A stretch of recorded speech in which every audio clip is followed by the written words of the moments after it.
Hi everyone, welcome to Music Business Today, where we bring you the hottest and greatest news going on in the music world. We sure do, and today we're going to talk a little bit about Miley Cyrus, Robin Thicke, and some more news on the Black Flag saga. So we'll see you guys soon. Talkopolis, the social media TV network for your city. Hi guys, welcome back to Music Business Today. I'm Kane Harrison. And I'm Hannah Renee. And first up, Miley Cyrus, Robin Thicke, and Macklemore are actually headlining the Jingle tour, which is supposed to kick off in December. They're going to be playing a special, I believe on December 18th on the CW network. That's going to be 2 hours long of this concert. It's going to be hitting 12 cities across the U.S. It's supposed to be a lot of fun. They have other people like Selena Gomez, Enrique Iglesias, Jason Derulo, Flo Rida. They've got... Did I say that right? You did. They've got a pretty great lineup that's supposed to be headlining this tour. It's going to be in cities like Dallas, Atlanta. I get it because of all the controversy we've just had with the award shows, MTV and all that sort of thing. But, I mean, Christmas related, I think they're starting to push the boundaries a little bit. I'll be interested to see now how those two come back and what happens in their next, I guess, live performance, TV performance. Well, I feel like for Miley, she's still going to keep pushing the boundaries as much as possible. I don't think there really is like a comeback from that, so to speak, for her. But I'm curious to see how the tour is. I'm sure they'll throw in some Christmas tunes, and one would hope, anyways, it's a Jingle Bell Christmas tour. I'm certain. It'd be interesting to see at the market that they're directing this to. I imagine it's not your... sit your 6-year-olds and 8-year-olds down in front of the telly and watch Miley Cyrus. But moving along, we're going to talk about the Black Flag saga, which we have reported on before. The whole lawsuit with the originator of the band suing his ex-bandmates over them using the title Flag to tour under, and he says that that was, copyright infringement on his ownership of Black Flag. And even using the same symbol of like the Black Flag stripes and... But the judge actually says that he's refused to act on it.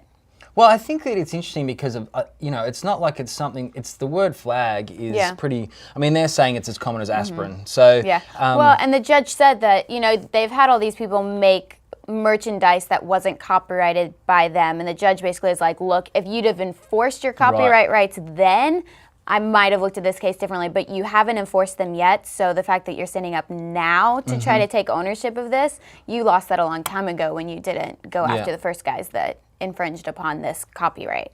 So true. Well, and this has been going on, we've reported on this for like 6 months or more, I think. So it's been a long time. So moving along, something that's kind of interesting, and we're talking about everyone saying that piracy is killing music, but if we can chuck up the graph, there it is there, brilliant, you will see, we'll just leave it up there for a second so you can get what I'm talking about.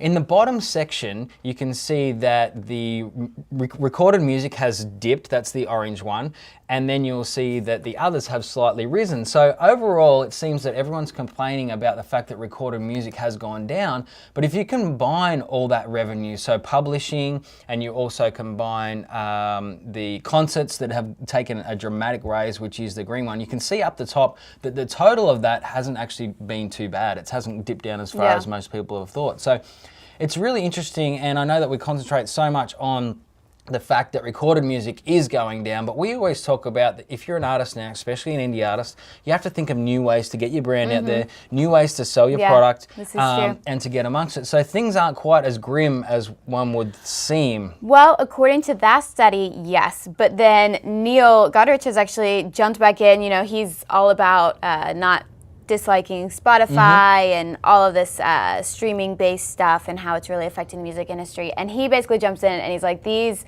intellectuals at this London school don't know what they're talking about. He's like, they're trying to say that, there's no need to enforce copyright and all this stuff because you can make the revenue from concerts. And he's like, what they're not pointing out is that at these concerts, these are higher ranking, more established artists that are able to maintain this amount of revenue to be able to survive.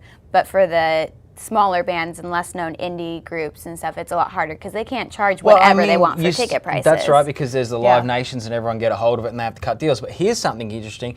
the Lumineers, who are, I guess, like a local established band, played like last weekend, I think, Ryman sold out shows. But to buy a Lumineers ticket and to get the ticket, you have to go yourself and show photo ID to receive the ticket. So really interesting. So they've started their own little campaign along that line. So you can't, go and buy 15 tickets, or you can't go and sell those tickets. You have to show. Scalping. That's right. So that's awesome. They're generating their own revenue. Now, I do know that when they move to the next tier and they start getting like Live Nation type bookings, they're going to have to cut deals, and it just is what it is, and that's how it runs. But so I think there is an answer also, just to be a little bit smarter in the way, and sit with the band and say, look, how are we going to try and do this and think outside the square? Because and it's going to look different for everyone. It's just figuring out what works best to be able to do what you love doing, make the music you love, and be able to live off of that. That's exactly right. I think it's the top tier is the ones we always talk about, that 10% or 5% of people who make a gazillion dollars. But the realistic fact is, you just got to get out, play, travel around, enjoy what you do, and hopefully you can make a bit of money and survive. But Hannah, that's all we've got time for. That is all. Yeah, I know. Well, make sure you find us on Facebook. I'm sure that's probably where you're watching us now. We also have a phone app. You can also find us online, talkopolis.com.